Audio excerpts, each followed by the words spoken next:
Assalamualaikum warahmatullahi wabarakatuh.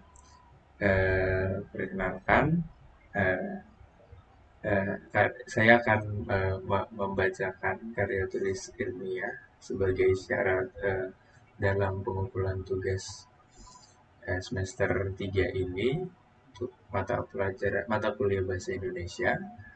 Itu karya tulis ilmiah yang berjudul Danau sebagai sumber air rumah tangga berdasar uji sifat fisik. Disusun oleh saya sendiri, Rasyidan Maftuh Ramadan, dengan NIM E100-20156 kelas C. Dosen pengampunya yakni Bapak Muhammad Rizky Ramadan SPD MPD sebagai dosen pengampu bahasa Indonesia. Kemudian Dr. Anda Alif Nur Anda MSI sebagai dosen pengampu hidrometeorologi, dan juga dosen Anda Munawar Khalil MSI sebagai dosen pengampu hidrometeorologi. Kemudian kata pengantar, segala puji bagi Allah yang telah memperkenankan saya menyusun karya tulis ilmiah sebagai syarat ujian akhir semester 3. Kemudian juga terima kasih kepada keluarga dan sanak saudara dalam mendukung dalam penyusunan ini. Kemudian kami mohon maaf apabila terdapat kesalahan dan penulisan karya tulis ilmiah ini.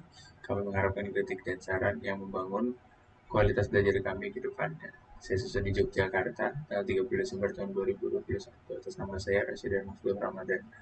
Masuk di daftar isi, terdiri dari pendahuluan, kajian teori, tinjauan pustaka, kerangka berpikir, dan metode penelitian.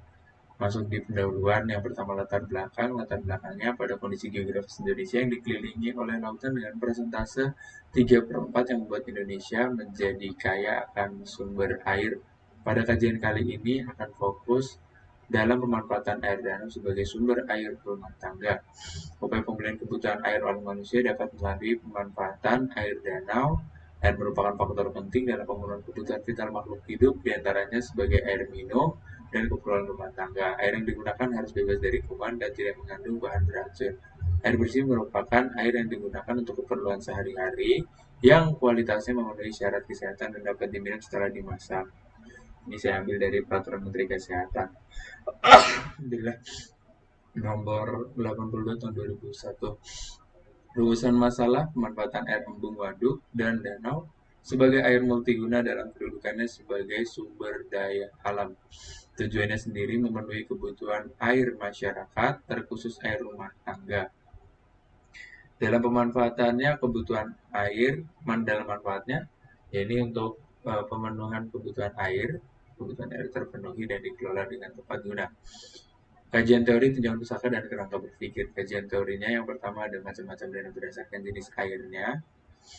Danau air tawar yang berisi air tawar, contohnya Danau Toba. Kemudian danau air asir yang berairkan asin, seperti Danau Sentani, danau air asam yang berasal dari belerang, contohnya Danau Tangkuban Parahu. Kemudian dari berdasarkan kapasitas airnya, danau terbagi menjadi dua, permanen dan temporer.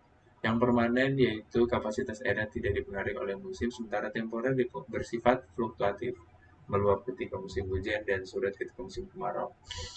Saya juga mengambil dari Depdiknas tahun 2001 nomor 50 mengenai kebutuhan akan air bersih untuk mandi, masak, minum, dan mencuci. Klasifikasi mutu airnya sebagai berikut. Yang pertama kelas 1, airnya air baku dengan masyarakat dan untuk peruntukan lain yang mempersyaratkan mutu air yang sama dengan kegunaan tersebut. Kemudian kelas 2, air yang peruntukannya dapat digunakan untuk sarana rekreasi, memanfaatkan air, budidaya ikan air tawar, peternakan, air irigasi, dan atau peruntukan lain yang mempersyaratkan mutu air yang sama dengan kegunaan tersebut. Untuk kelas 3, air yang dapat digunakan untuk budidaya ikan air tawar, peternakan dan aktivitas pertanian atau perkebunan, dan atau untuk peruntukan lain yang mempersyaratkan mutu air yang sama dan kegunaan tersebut. Untuk kelas 4 sendiri, air yang secara peruntukannya dapat dimanfaatkan untuk aktivitas pengairan tanaman saja dan atau untuk peruntukan lain yang mempersyaratkan mutu air yang sama dan kegunaan tersebut. Tinjauan pustaka sendiri, sumber air minum yang memenuhi syarat sebagai air baku air minum jumlahnya makin lama makin berkurang sebagai hasil dari aktivitas manusia baik sengaja maupun tidak disengaja. Untuk kerangka berpikirnya sendiri, saya masih dalam bentuk paragraf. membandingkan antar jurnal kajian danau dan sifat fisik air. Dari jurnal terkait diambil sampel, saya memakai 2 danau dan 1 sungai, yaitu Danau Limboto, Danau Toba, dan Sungai Lematang. Perbandingan dilakukan dengan melihat pada perbedaan dan kesamaan hasil perhitungan sampel terkait dan mengkomparasikan dengan buku hidrologi dan kajian air tanah. Kemudian waktu dan penelitian, waktu dan tempat penelitian ini Danau Toba, Danau Limboto. Kemudian pendekatan dan jenis penelitiannya, karena saya menguji sifat fisik, maka dalam kajian eh, hidrologi, kajian air tanah, begitu juga hidrometeorologi. Pendekatan dalam kajian ini yaitu menguji aroma, warna, rasa, kandungan garam, mampu mengantarkan listrik, dan seterusnya.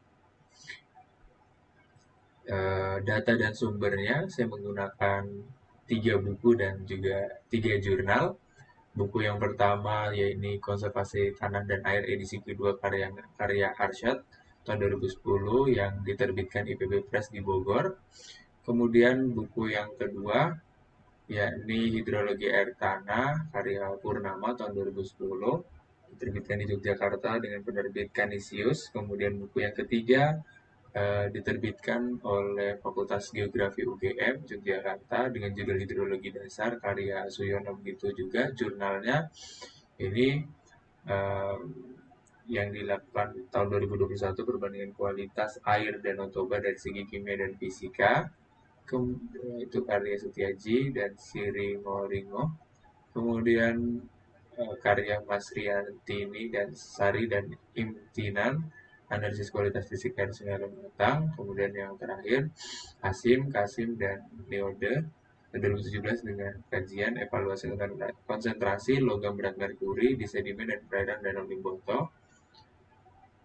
Begitu juga Emilia dan Mutiara, parameter fisika, kimia, dan bakteriologi air minum alkali terinisasi yang diproduksi mesin tangan water level load. D, yakni teknik pengumpulan data. Studi dokumen data yang digunakan adalah studi sekunder.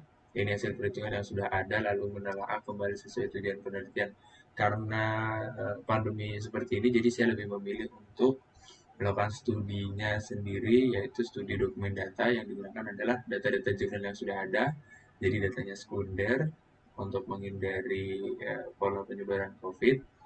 Jadi saya lebih memilih hal ini. Kemudian dari prosedur penelitian, saya mengkomparasikan hasil-hasil penelitian antar air danau.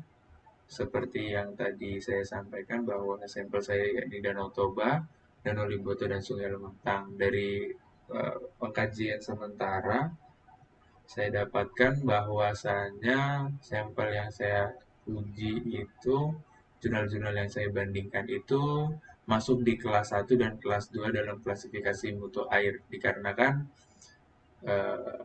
memenuhi standar dalam kelas 1 dan kelas 2, di mana kalau dari kelas 1-nya sendiri itu bisa untuk peruntukan sebagai air baku, artinya dapat digunakan dalam segala hal. Kemudian untuk kelas 2-nya sendiri bisa buat budidaya, irigasi, ataupun rekreasi. Dan Danau Toba serta Danau Limboto sendiri serta Sungai Lematang yang saya jadikan bahan tambahan acuan itu sampai di saat sekarang ini pun sudah mulai dimanfaatkan sampai sarana rekreasi tadi. Terima kasih. Ini saja mungkin presentasi saya. Eh, Jika ada kesalahan, mohon dimaafkan. Wabillahi taufiq wal hidayah. Assalamualaikum warahmatullahi wabarakatuh.